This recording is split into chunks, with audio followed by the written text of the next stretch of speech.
भव्य है। हाँ आदित्य मैं सर। खड़ा कर दूंगा।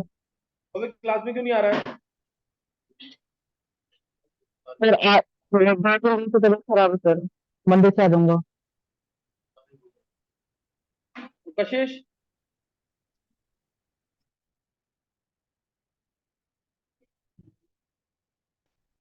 कशिश।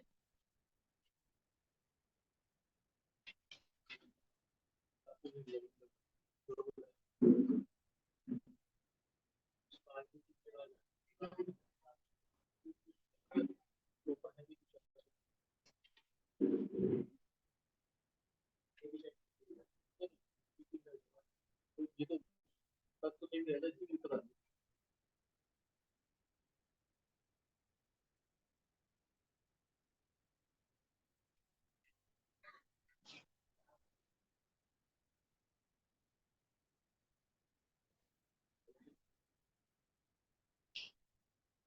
ध्रुव क्या कर रहा है? कौन मांग रहा है? कुछ बोलता है आगे जी। कहाँ है? आगे जी।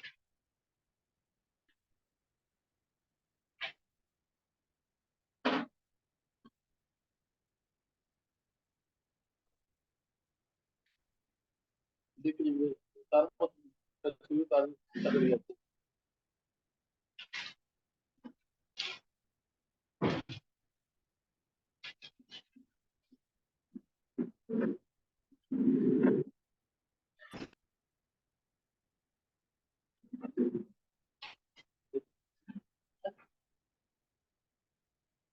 तार कर रही है।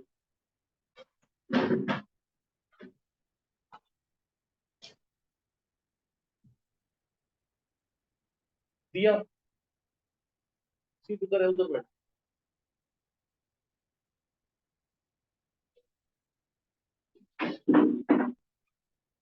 देखिए तार ना इधर। थोड़ा सा उधर एक चीज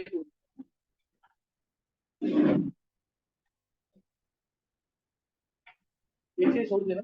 एक चीज छोड़ उधर बैठ। तार ना इधर ध्यान दे।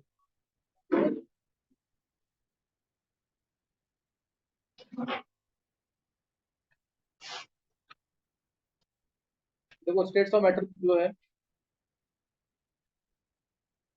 इसके अंदर लास्ट टाइम हमने डेरिवेशन की थी, काइनेटिक एक्सिक्यूशन की। काइनेटिक एक्सिक्यूशन की डेरिवेशन की थी।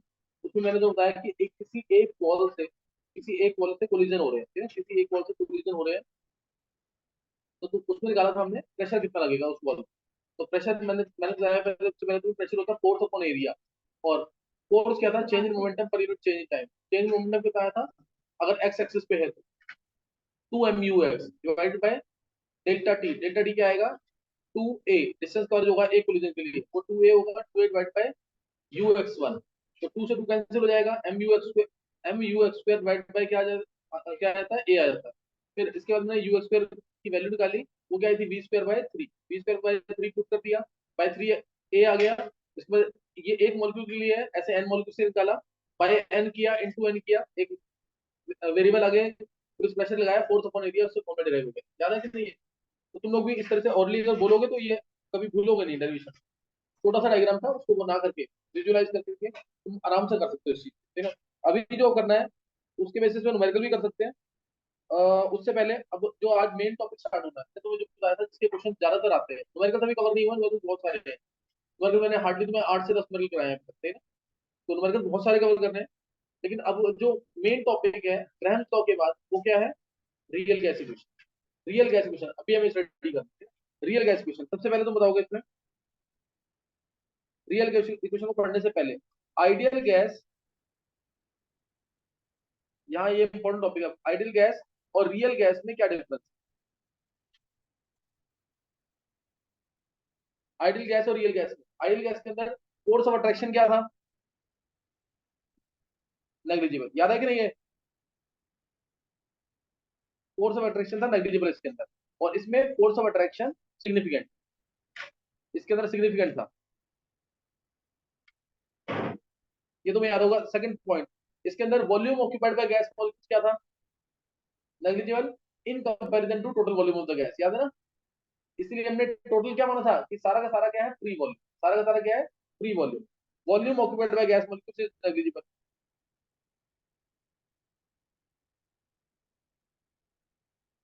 ये नेग्लिजिबल था।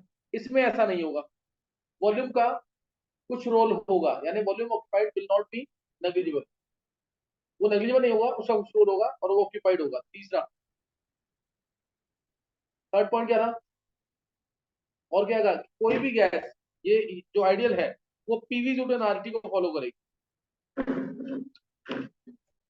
तो लेट आते हो फिर उधर बैठे कॉर्नर में जाके देखो, स्विच स्विच को तुमने लगाया था, तुमने लगाया तो इसमें पहले ऑफ कर दीजिए।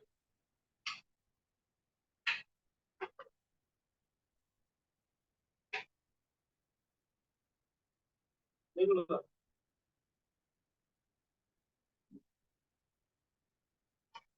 दिव्यांश लेट क्यों आया तू? यहाँ से मतलब नवीन लेट रेगुलर है इधर से, कनिका रेट रेगुलर लेट है पीछे। ठीक है, आ आ जाओ। पिछली बार दो बार तो टाइप पे थोड़ा बताया, लेकिन उतना टाइप पे नहीं, पूरा टाइप। इतना वो फिर ऐसा ना, स्कूल अगर लेट आ रहा है फिर तू कर सकता है, लेकिन तू रेगुलर लेट आ रहा है तो फिर छुट्टी भी कर।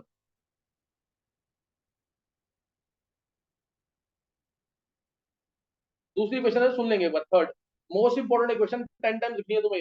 ये इंपॉर्टेंट क्वेश्चन है, P plus a n square by b square, P plus a n square by b square into we minus n b is equal to n R. P plus a n square by b square, V minus n b bracket में into n R. V minus n b is equal to n R T. P plus a n square by b square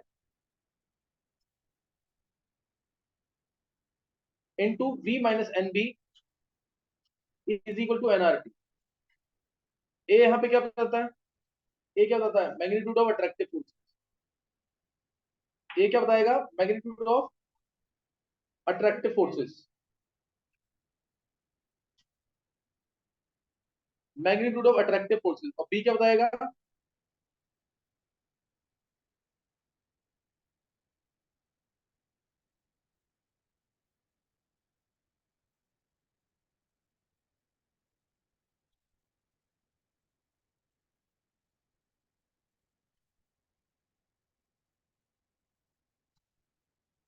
B क्या बताएगा, effective volume of gas molecule. हाँ, b बताएगा effective volume of gas molecule. अब ध्यान ध्यान रखना, मैं जब वर्ड यूज कर रहा हूँ, मैंने बोला magnitude of attractive forces. Attractive forces क्यों बोला, फोर्सेस तो रिपल्सिव भी होते हैं। ये पूछ सकते हैं। दिव्यांश रेगुलर रेट आ रहा था।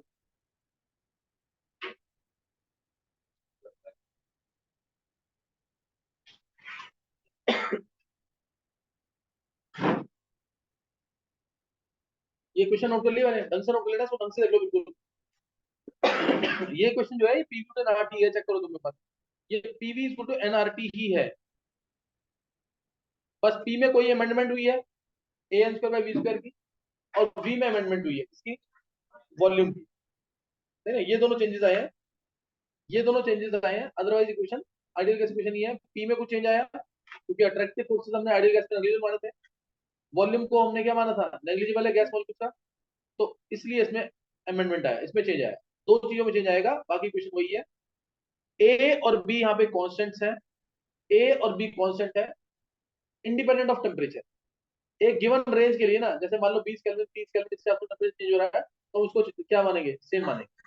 डिपेंड करेंगे नेचर ऑफ गैस पे, डिपेंड करेंगे नेचर ऑफ गैस पे। ए और बी किस पे डिपेंड करेंगे, नेचर ऑफ गैस पे। ए क्या देगा, magnitude of attractive force. A क्या बताएगा, मैग्नीट्यूड ऑफ अट्रैक्टिव फोर्सेस। और बी क्या बताएगा, effective volume of gas molecule. अब मैंने इसमें मैग्नीट्यूड ऑफ अट्रैक्टिव फोर्सेस क्यों बोला, कोई भी तुम्हें रास्ता है क्यों बोला है मैग्नीट्यूड ऑफ अट्रैक्टिव फोर्सेस, क्योंकि देखो अट्रैक्शन तो दूर से भी हो सकती है ना, लेकिन रिपल्शन कब होगी, जब बिल्कुल पास आएंगे। तो रिपल्सिव फोर्सेस होते हैं शॉर्ट रेंज फोर्सेस, इसीलिए हम अट्रैक्टिव फोर्सेस ही बोलते हैं। ये लाइन याद रखना है ना, अट्रैक्शन तो दूर से भी हो सकती है, रिपल्शन जब पास आएंगे बिल्कुल तभी रिपल्शन स्टार्ट होती है, इसलिए रिपल्सिव फोर्सेस को शॉर्ट रेंज फोर्सेस बोलते हैं, इसलिए उसके लिए एप्लीकेबल नहीं है। एक ये था इसके अंदर। और दूसरा जो मैं ये बात बता रहा हूँ यही इंपॉर्टेंट है, ज्यादातर यही पूछते हैं, ज्यादातर यही पूछेंगे। अब मैंने बोला इसके अंदर ए की और बी की यूनिट्स क्या होंगी, ए की यूनिट क्या होगी, बी की यूनिट क्या होगी। तो ये तो तुम्हें पता ना कि प्रेशर में प्रेशर ही ऐड कर सकते हैं, वॉल्यूम में वॉल्यूम ही ऐड कर सकते हैं। तो अगर यहाँ पे प्रेशर है तो ये इस टर्म की यूनिट कौन सी होंगी, प्रेशर वाली। ऐसे ही यहाँ पे वॉल्यूम है तो इस टर्म की यूनिट क्या होंगी, वॉल्यूम वाली। तो P is equal to a n square by we square आएगा, V is equal to n b आएगा, V इज इक्वल टू क्या आएगा, एन बी। तो P is equal to a n square by we square, V is equal to आएगा n b. तो यहाँ से जो A है वो क्या हो जाएगा, p v square by n square, p v square by n square, यानी atmosphere litre square per mole square.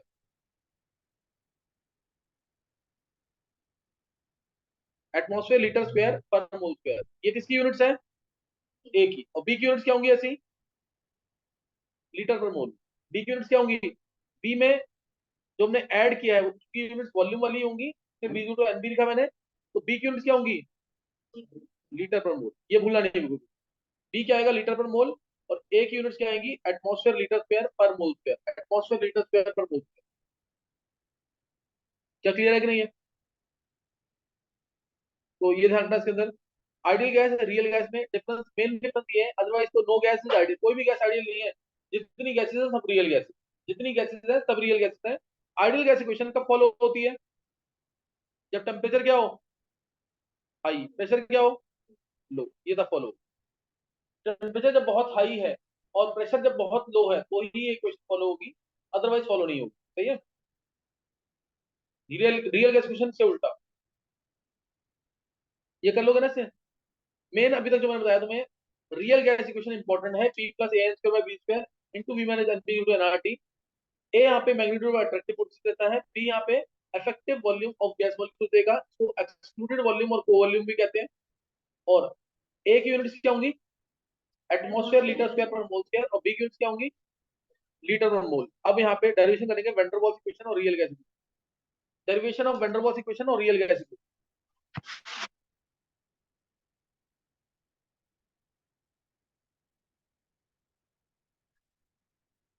Derivation of van der Waals equation और रियल गैस इक्वेशन।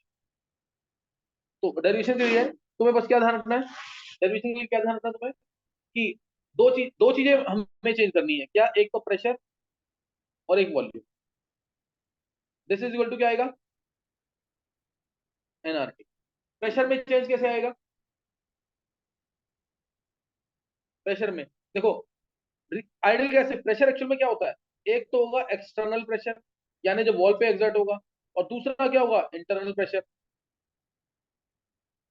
एक होगा एक्सटर्नल प्रेशर और दूसरा क्या होगा, इंटरनल प्रेशर। दो होंगे प्रेशर, एक एक्सटर्नल प्रेशर और एक इंटरनल प्रेशर।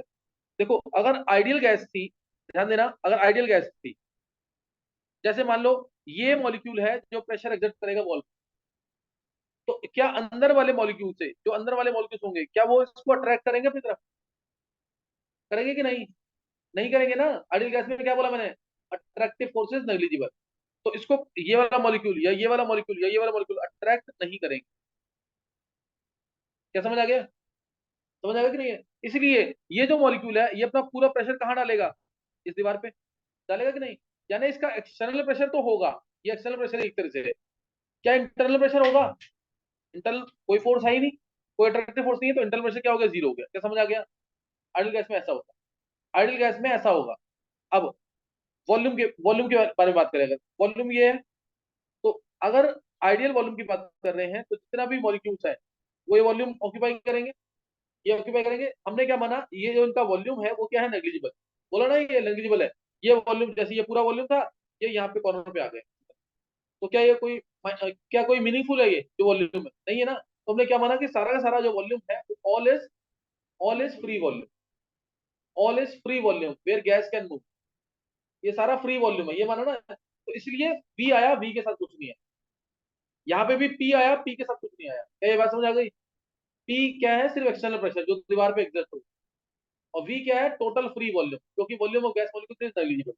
समझ आया कि नहीं। तो ये आइडियल गैस इक्वेशन है। अब अगर रियल गैस इक्वेशन है तो इंटरनल प्रेशर होगा कि नहीं होगा, होगा ना, अगर रियल गैस है तो इंटरनल प्रेशर भी होगा।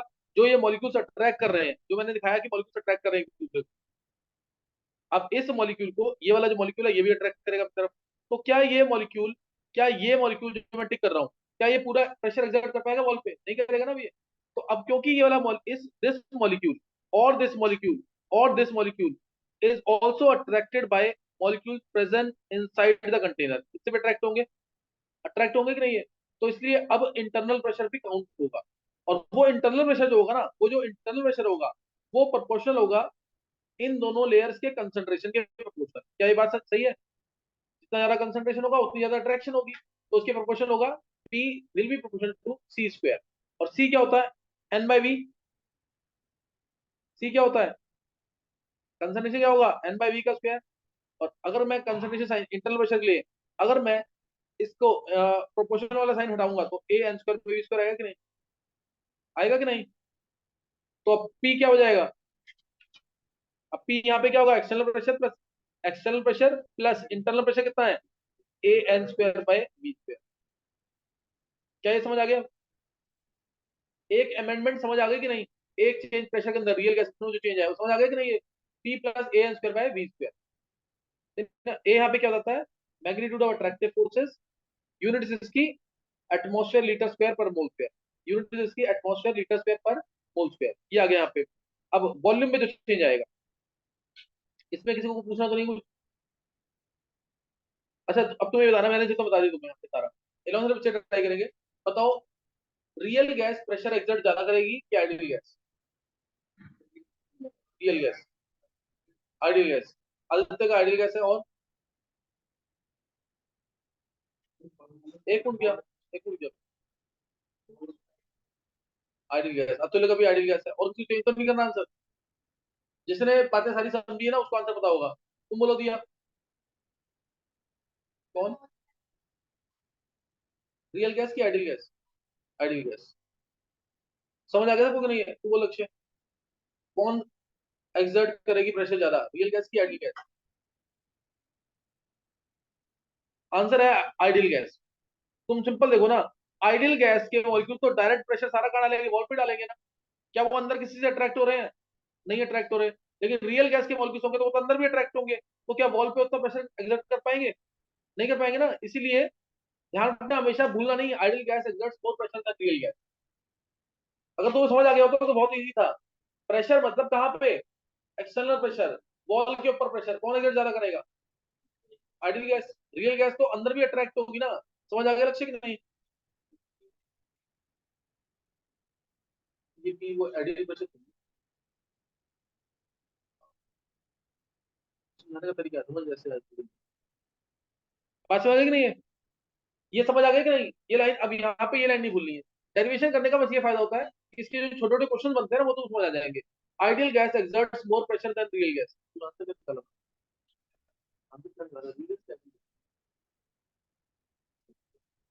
सही ना? ये याद रखना, ideal gas exerts more pressure than real gas.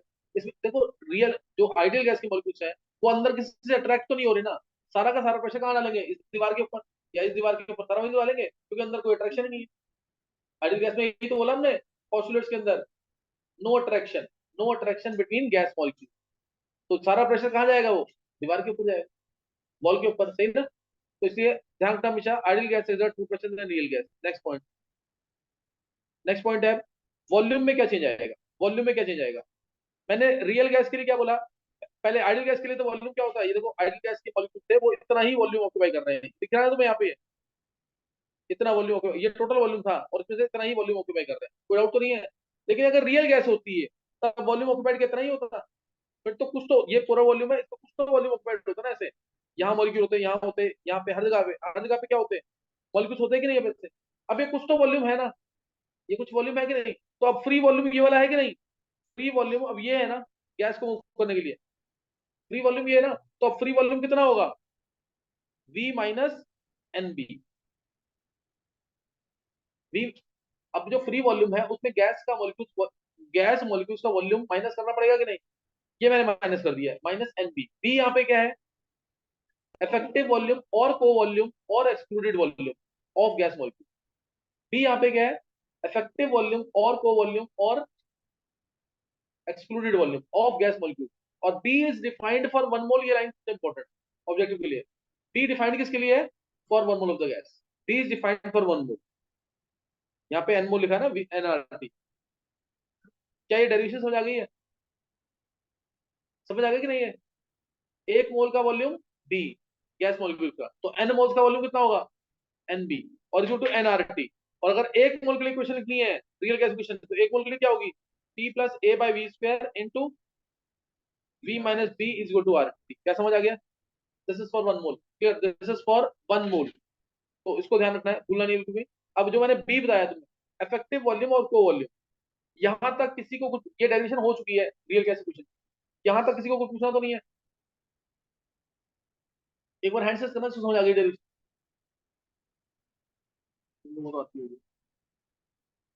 सही है। अब नेक्स्ट नोट करना है इसमें आगे, नेक्स्ट नोट करना है, नेक्स्ट नोट करना है एक्सक्लूडेड वॉल्यूम और को वॉल्यूम। ये अप्रोक्सीमेटली कैसे निकलता है, एक्सक्लूडेड वॉल्यूम और को वॉल्यूम, ये कैसे निकलता है? जो एक गैस मॉलिक्यूल है, उसका वॉल्यूम मानो वी, रेस्ट पे उसका वॉल्यूम क्या है? वी। क्या एक्चुअल में ये रेस्ट पे हो सकता है कभी? गैस मॉलिक्यूल ये मूव करता रहेगा ना कंटिन्यूअसली, तो ये अपने वॉल्यूम से लगभग 4 गुना वॉल्यूम ज्यादा ऑक्यूपाई करेगा कम से कम अपने, इसी को बोलते हैं एक्सक्लूडेड वॉल्यूम और को वॉल्यूम। इसको क्या बोलते हैं? एक्सक्लूडेड वॉल्यूम और को वॉल्यूम। तो बताओ बी की वैल्यू क्या होगी? बी की वैल्यू क्या होगी? जो एक मॉलिक्यूल है अगर उसका वॉल्यूम बी है, तो उसका एक्सक्लूडेड वॉल्यूम और को वॉल्यूम और इफेक्टिव वॉल्यूम कितना होगा? 4 बी। वो अपने वॉल्यूम से कितना वॉल्यूम ज्यादा ऑक्यूपाई करता है? 4, क्योंकि कंटिन्यूसली मूव कर रहा है ना वो, तो 4 गुना ज्यादा वॉल्यूम ऑक्यूपाई करता है। तो बी की जो वैल्यू है वो क्या होगी? बोलो निश्चय। 4 बी। तुम बोलो दिया जरा। 4, 4 के आगे क्या बोल रहे हो? नहीं, तू बोला। यही क्वेश्चन आना है ऑब्जेक्टिव के अंदर। एक मॉलिक्यूल का volume 4 b, n naught molecule का वॉल्यूम 4 बी एन नॉट। मैंने क्या बोला था? बी की स्केल डिफाइंड है 1 मोल के लिए, तो 4 बी एन नॉट आएगा। समझ आएगा नहीं है निष्ठा? तो ध्यान रखना, ये गलती होती है, 4 बी लिखाते हैं। B is defined for 1 mole, 4 b n naught, 4 b n naught. अब 4 बी जो आया ना, वो तुम थोड़ा सा एक आइडिया ले सकते हो कि कैसे आया होगा। 2 मॉलिक्यूल, ये समझ आ गया ना इतना? यही करना है। ये 4 बी की जो डेरिवेशन है, एक अप्रोक्सीमेट डेरिवेशन, 2 मॉलिक्यूल ज्यादा से ज्यादा कितना पास आ सकते हैं आपस में? एक दूसरे को टच ही करेंगे, इतना ही पास आएंगे ना। एक दूसरे को क्या करेंगे? टच करेंगे। तो टच करेंगे यानी जो दूसरा मॉलिक्यूल है एक के ऊपर चारों तरफ से राउंड लगा सकता है, तो इसका जो वॉल्यूम आएगा ना, तो इन 2 मॉलिक्यूल वॉल्यूम, दोनों का रेडियस ये होगा आर आर, ये आर और ये भी आर, इसको मिला करके एक बड़ा जो मॉलिक्यूल बनेगा वो ये बन जाएगा। बन जाएगा कि नहीं? यानी इतना, ये एक मॉलिक्यूल इतना घूम रहा है कम से कम, ये माना है। एक मॉलिक्यूल कम से कम इतना घूमेगा, इतना घूमेगा। अब यहाँ से क्या आ गया? यहाँ से क्या आ गया? वॉल्यूम ऑफ 2 मॉलिक्यूल्स क्या आएगा? वॉल्यूम ऑफ 2 मॉलिक्यूल्स क्या आएगा? ये 2 मॉलिक्यूल वॉल्यूम है ना, 4/3 पाई, 4/3 पाई इंटू 2 आर का होल क्यूब आएगा कि नहीं? ये 2 मॉलिक्यूल्स है ना टोटल। 4/3 पाई इंटू 2 आर का होल क्यूब, यानी कितना आ गया? 8 into 4/3 pi r cube. 8 into 4/3 pi r cube आ जाएगा कि नहीं? तो यहाँ से जब 8 इंटू 4/3 पाई आर क्यूब आया, ये कितने मॉलिक्यूल्स का वॉल्यूम है? 2 है ना, एक ये वाला और एक ये वाला। तो एक मॉलिक्यूल का वॉल्यूम कितना आ गया? 4, ये 8 भी था, तो एक मॉलिक्यूल का वॉल्यूम कितना आ जाएगा? 4 भी। समझ आ गया कि नहीं? तो इसको ऐसे ऐसे बताया गया, ठीक है? 4 भी आ जाएगा इससे, ये अप्रोक्सीमेटली है, नहीं तो इससे ज्यादा ही ऑक्यूपाई करेगा, ये कम से कम बोला हुआ है। तो ये ध्यान रखना इसके अंदर। 4 बी इसकी डेरिवेशन करा दी है, तो एटलीस्ट तुम्हें ये तो याद रहना चाहिए कि बी की वैल्यू क्या है, यही आएगा ऑब्जेक्टिव में। बी की वैल्यू कितनी आती है? 4 बी एन नॉट। नेक्स्ट हम करेंगे आगे। ये हमने डेरिवेशन कर लिया पूरी किसकी? रियल गैस की। कंप्लीट डेरिवेशन समझ आ गई कि नहीं? ये ध्यान रखना कैसे बताया मैंने तुम्हें। टी के अंदर 2 प्रेशर आएंगे, एक्सटर्नल इंटरनल। रियल गैस कुछ नहीं बात कर रहा हूँ। इंटरनल, एक्सटर्नल प्रेशर जो वॉल पे एक्सर्ट होता है, इंटरनल प्रेशर जो मॉलिक्यूल्स में अट्रैक्टिव फोर्स होगा, 2 लेयर के बीच में अट्रैक्टिव फोर्स होगा, इसलिए पी इज प्रोपोर्शनल टू, दोनों के कंसंट्रेशन का प्रोपोर्शन आएगा। P is proportional to C का स्क्वायर। सी क्या है? N by V, n square by we square, यानी पी आ जाएगा a n square by we square. P क्या आ जाएगा? A n square by we square, ये आ जाएगा। इसको हम क्या कर देंगे? ऐड कर देंगे। और दूसरा क्या था? दूसरा क्या है? Volume amendment. वॉल्यूम हमने आइडियल गैस के केस में क्या माना था? कि टोटल वॉल्यूम क्या है, सारा फ्री वॉल्यूम। लेकिन रियल गैस के केस में कुछ तो वॉल्यूम होगा गैस मॉलिक्यूल्स का, तो उस फ्री वॉल्यूम को निकालने के लिए हमें गैस मॉलिक्यूल्स का वॉल्यूम क्या करना पड़ेगा, माइनस करना पड़ेगा। तो मैंने इसलिए क्या किया, माइनस एन बी, और माइनस एन बी क्यों किया है वो मैंने डिराइव कर दिया। एक मॉलिक्यूल का इफेक्टिव वॉल्यूम बी जो होता है 4b, और बी की एग्जैक्ट वैल्यू वो डिफाइन होती है एक मोल के लिए, यानी 4bn। समझ आया कि नहीं है? एक मोल के लिए इक्वेशन लिख दी है और एन मोल्स के लिए इक्वेशन लिख दी है। ये इक्वेशन नेक्स्ट टाइम रखता हूँ होमवर्क में 5 टाइम्स दोनों इक्वेशन होनी चाहिए, एक कौन सी, एन मोल्स के लिए और एक 1 मोल के लिए। याद रहेगा कि नहीं है? इक्वेशन लिखनी है सिर्फ तुम्हें, यूनिट्स और इक्वेशन, यूनिट्स इक्वेशन और ए और बी की सिग्निफिकेंस, उनको उसको दो दो बार लिख देना। इक्वेशन लिखी होनी चाहिए जरूर 5 टाइम्स, 5 टाइम्स 1 मोल के लिए, 5 टाइम्स एन मोल के लिए, जरूर लिख लेना ताकि याद रहे हमेशा के लिए। सही है? तो ये यहाँ पे खत्म हो गया। नेक्स्ट नोट करना है आगे। अब जो रियल गैस इक्वेशन है ये एक साइंटिस्ट ने नहीं दी थी। जैसे वेंडरवॉल ने जो इक्वेशन तुमने अभी पढ़ी है रियल गैस इक्वेशन, ये किसने दी है, वेंडरवॉल ने, ये वेंडरवॉल ने दी है। ऐसे बहुत सारे साइंटिस्ट हैं जैसे केमरलिन ओन्स, उसने विरियल इक्वेशन दी थी। उसने क्या दी थी, विरियल इक्वेशन इस फॉर्म में, PV is equal to R T 1 + b/v, इस फॉर्म में। ये विरियल इक्वेशन है, और ये पहला कोफिशिएंट, ये first virial coefficient R T, second virial coefficient b/v into R T, b यहाँ पे कैपिटल बी यहाँ पे कांस्टेंट है। ऐसे ये विरियल कोफिशिएंट्स की फॉर्म में विरियल इक्वेशन करके दी गई। तो ये केमरलिंग ओन्स ने दी इक्वेशन, ये केमरलिंग ओन्स ने इक्वेशन दी। इसके ऊपर क्वेश्चन आईआईटी के अंदर एडवांस के अंदर 2 बार आ चुका है, कि एक बार बताया कि another way of writing real gas equation is this one, लिखा है ना मैंने, calculate the value of capital b in this, capital b की वैल्यू क्या हो, ये बोला। इसके अलावा बर्थलॉट ने भी क्वेश्चन, बर्थलॉट था उसने भी क्वेश्चन दी थी।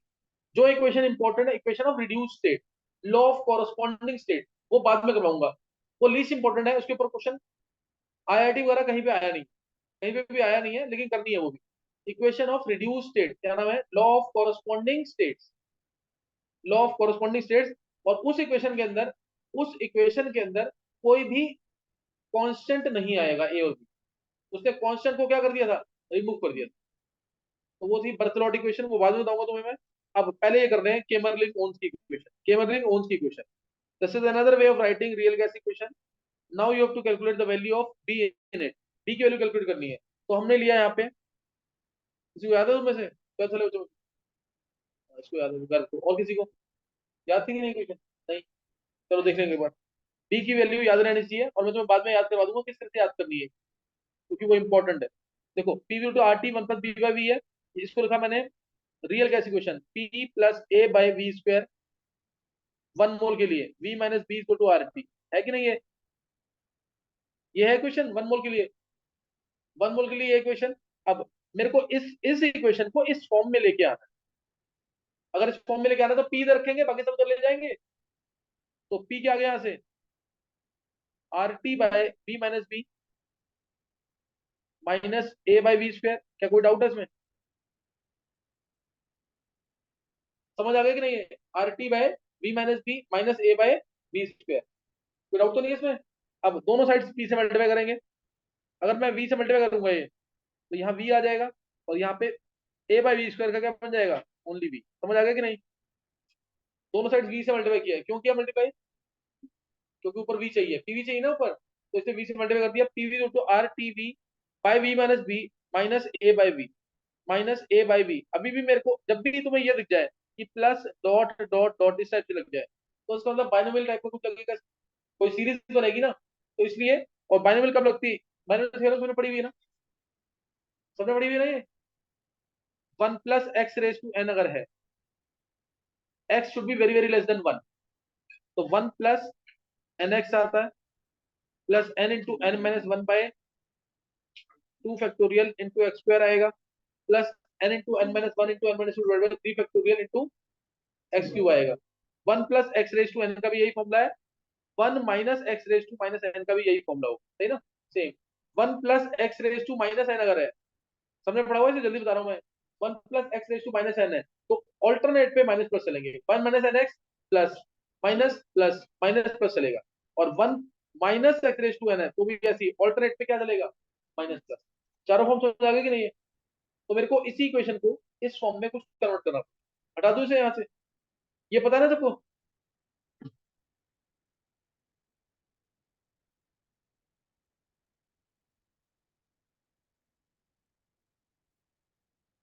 तो यहाँ पे आ गया टीवी इज इक्वल टू, इसमें से मैंने वी कॉमन ले लिया, 1 - b/v माइनस a/v। क्या समझ आ गया? समझ आ गया कि नहीं? ये आ गया। अब 1 - b/v, b/v बहुत छोटा है इन कंपेरिजन टू 1, इसको ऊपर ले जा रहे हैं, RT इंटू 1 - b/v की पावर -1 माइनस a/v। समझ आ गया कि नहीं? अब ये आ गया, यहां से आ गया TV is equal to RT 1 + b/v, 1 + b/v और प्लस डैश डैश, ये चलेगा सारा। क्या लगा दिया? 1 - x⁻⁻1, तो क्या आ जाएगा? 1 + x, 1 + x यानी 1 + b/v। नेग्लेक्टिंग हायर टर्म, क्यों नेग्लेक्ट कर रहे हैं? क्योंकि वो बहुत छोटा है। नेग्लेक्टिंग हायर टर्म से नेग्लेक्ट कर दिया।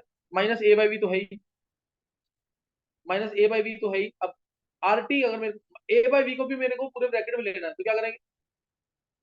a/v को भी पूरे ब्रैकेट में लेना है, तो RT लिया, 1 + 1/v माइनस, सॉरी, ब्रैकेट में b - a/RT। क्या समझ आ गया है?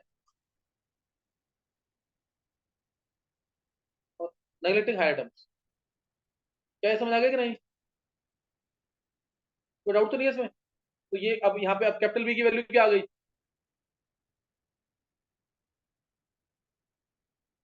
जो भी घर ने बोला था, capital b equal to b - a/r। समझ आ गया कि नहीं? तो ये पूरी डेरिवेशन, ये पूरा क्वेश्चन आया हुआ है 97 के एडवांस के पेपर में, और उसके बाद रिपीट हो गए, क्या रिपीट हुए आपके पास ये वाले क्वेश्चन, तो उसको जरूर कर लेना। Capital b equal to b - a/r, capital b equal to b - a/r, ये इसका सेकंड कोफिशिएंट है, सेकंड वेरिएबल कोफिशिएंट है b - a/r। अब तुम्हें इसी के अंदर तुम्हें बताना है ये क्वेश्चन आइडियल गैस इक्वेशन कब बनेगी, ये क्वेश्चन आइडियल गैस इक्वेशन कब बनेगी? जब b - a/rt की वैल्यू 0 हो। क्या करोगे? p * rt बन जाएगा कि नहीं है? ये क्वेश्चन आइडियल गैस इक्वेशन कब बनेगी? जब b - a/rt की वैल्यू 0 हो जाए, और जब ये 0 होगा तब p = क्या आ जाएगा? RT। तो ये टर्म जब 0 होगी, ये टर्म जब 0 होगी, मैं नेक्स्ट पेज पे लिख रहा हूँ, नोट कर लिया तक। Second variable coefficient VIRIAL। अब b - a/rt वाली टर्म 0 कर रहे हैं, b - a/rt वाली टर्म मैं 0 कर रहा हूँ, नोट कर लिया तक।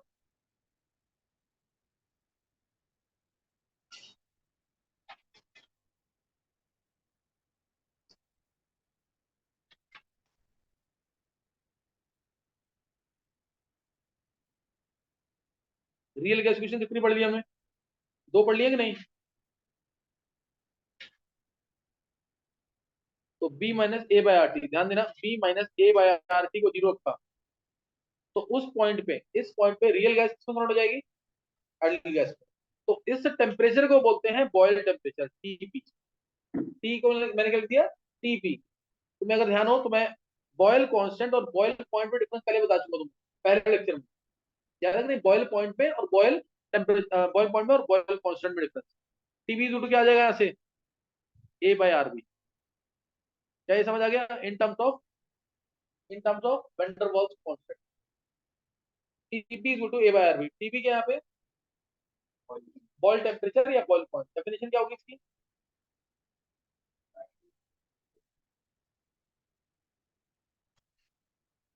बोलो डेफिनेशन, एक बार रिजॉइन कर लेंगे।